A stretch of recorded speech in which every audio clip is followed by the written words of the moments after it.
we will be discussing the structure of the cell membrane.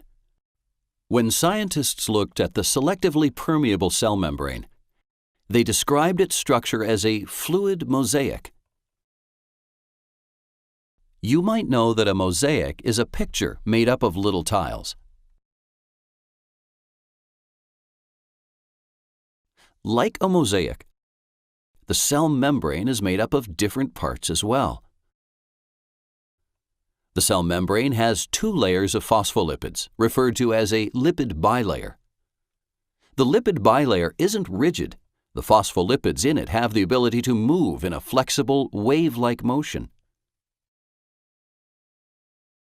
Let's take a closer look at a few phospholipids. The round head portions are hydrophilic, which means they are attracted to water.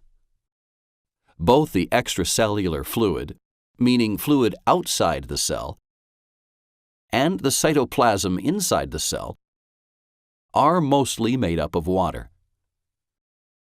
So the hydrophilic phospholipid heads of the outer layer will be oriented toward the extracellular fluid, and the heads of the inner layer will be oriented toward the cytoplasm. The phospholipid tails are hydrophobic, which means watery areas repel them, so they orient toward each other in a direction as far away from the watery content as possible.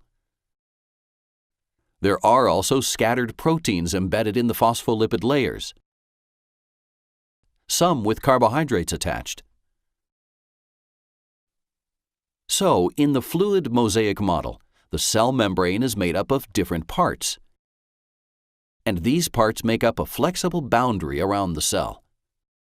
But how do the majority of substances get in or out of the cell?